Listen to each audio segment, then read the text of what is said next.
I smiled at her, but she shook her head. It applies to other things, Edward, she added, raising her eyebrows in significance and growing redder. Feeling as though I was missing some cryptic meaning, I awaited further explanation. She groaned, lolling her head back to her shoulders and closing her eyes. Other couple-specific things, she clarified in a terse whisper. When she finally opened her eyes, I could only imagine what expression I wore, blank, disbelieving, fucking confused, or something in that ballpark. Like sex, I hedged flatly. I'd only been home for 2 days and I didn't even know if she was still mine. I began wondering if this issue would decide the fate of it, and I didn't like it one bit. I could feel myself pulling away and shutting down at the thought of it. No. She shook her head vehemently, her hair flying around her face. I don't care about sex, I promise. If you don't want it, it's pointless and half-empty. It's not even really worth arguing over. Ouch. If you think about it. I just mean simpler things. She was tense again, anxious, and tugging at her sleeves as she finished, and stared at me tellingly. It was just like last night.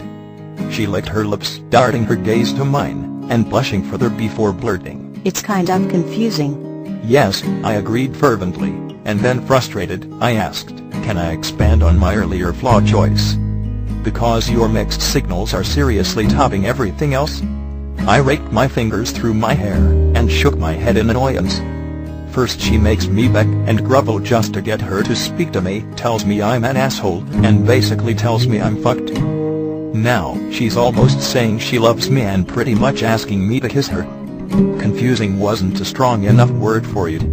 Grimacing, she nodded, and rolled her eyes. Crazy person, remember? She grumbled, pointing to her chest, and flopping back onto the sofa with a soft squeak. My face fell as I leaned my head back against the sofa, and watched her, playing with the ends of her hair, and squinting her eyes in concentration.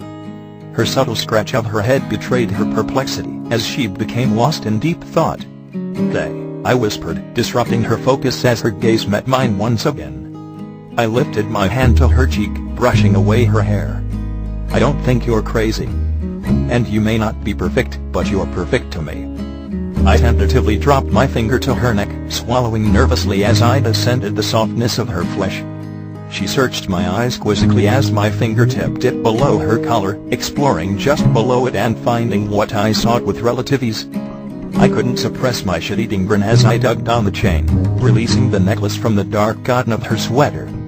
Admittedly, I'd been looking for it for the last 2 days, but she'd always kept it hidden. I'd had no way of knowing if she even wore it anymore.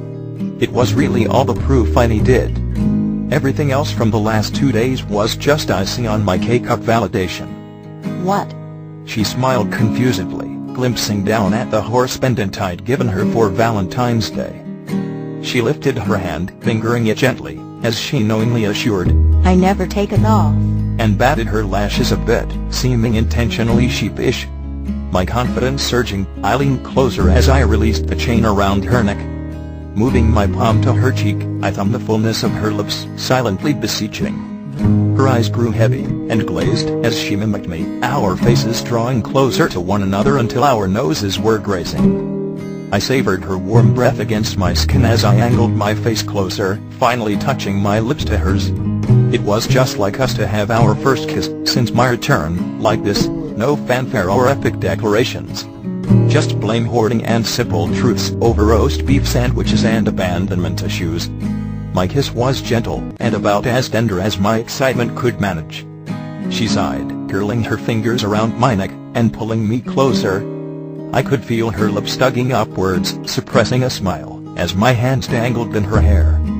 I allowed myself to deepen the kiss just enough to feel the tips of our tongues emerge, and barely touch. We pulled away at the same time, but remained close, as we sank into the leather. I draped my arm over the back of the sofa, touching my lip with the tip of my tongue, and smiling. As she grinned up at me, she grabbed my hand hanging over her shoulder, playing with the ring some more as I smelled the flowers and cookies of her hair. With an abruptness that I definitely hadn't been expecting, she suddenly blurted, I went through all your things and threw away your porn. Yeah. That stopped me. My eyes unconsciously traveled to my bedside table, before quickly darting back to hers. She looked up at me with a guilty, reddened face, and nodded. "The letters and everything," she whispered lowly, suggestively, meaningfully. If there would have been a hole in the middle of my floor, I would have crawled into that motherfucker, and died of shame. Instead, I sighed, and kissed her temple, heat creeping up my neck as I swallowed, and mumbled against her skin, "I accidentally showed my mother a drawing of you, half naked." She met my gaze with wide eyes. "You didn't." I nodded apologetically, as she slowly returned to her comfortable position against my side. We sat perfectly content, both considering different things, as the silence drew on around us comfortably.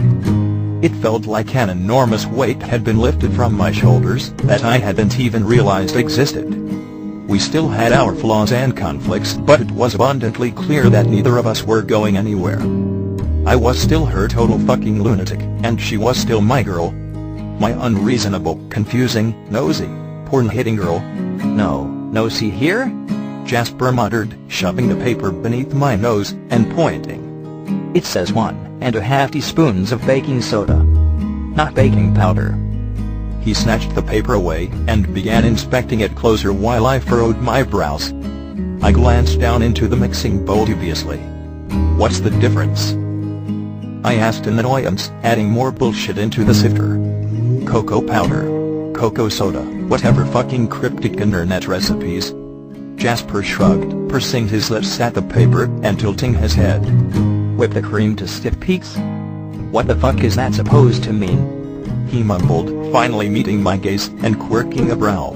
"Where the hell did you find this recipe? It's starting to sound kinky." I groaned, and snatched the paper back. "Stop trying to confuse me, this is hard enough, as it is." I took a cleansing breath, and set back to doing my task, Jasper watching me in unmasked amusement as I clumsily stumbled about the kitchen for round 3 of bed-worthy appliances, at how I'd already finished my horrific load of homework for the night, so I had enough time to try again. I had so much fucking makeup work to do for school, that I'd been forced to accept Bella's assistance in getting it done. It was either that, or go back a year. Carlisle seemed a little bothered that his money wasn't pulling as much weight as it normally would have, but I didn't mind working for it. It was my own fuck-up, after all. The week had gone by in a blur, after I'd started back. It wasn't nearly as weird as I would have expected. School, unlike the house, really hadn't changed one bit. I still walked Bella to classes, carrying her books, when she'd let me, though she didn't much like my relaxing her anymore. She really didn't need it as badly anyway. "Which attempt is this?" Jasper asked, sitting atop the counter, and tossing the little bottle of vanilla extract from hand to hand.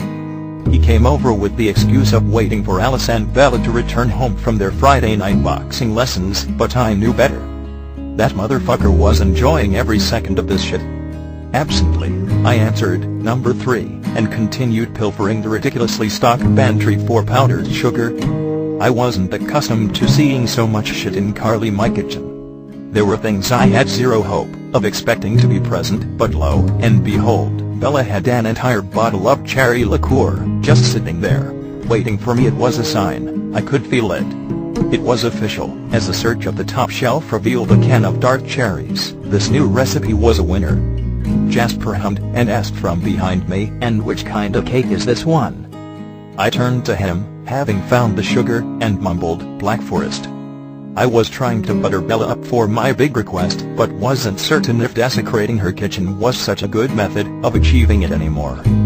I had plenty of time to fuck up and start over before they returned home, but I didn't know if cleaning could be managed. Also, I'd missed her birthday like a complete asshole. I knew she'd never accept a real gift, and she'd made me cake for mine. I was trying to find that tit-for-tat thing again. Of course, baking was so far from being my element that it was laughable. The gruesome spatter covering my shirt confirmed it. I should have drawn her something. "I feel like a dumbass," I admitted as I looked down at my shirt. The experience was making me just short of being pussy enough to don one of my girl's aprons. There were large clumps of flour and raw eggs, and something that I couldn't even remember the name of covering my chest. It was sticking to my arms in a grotesque and uncomfortable fashion. I mulled over removing it before eventually conceding.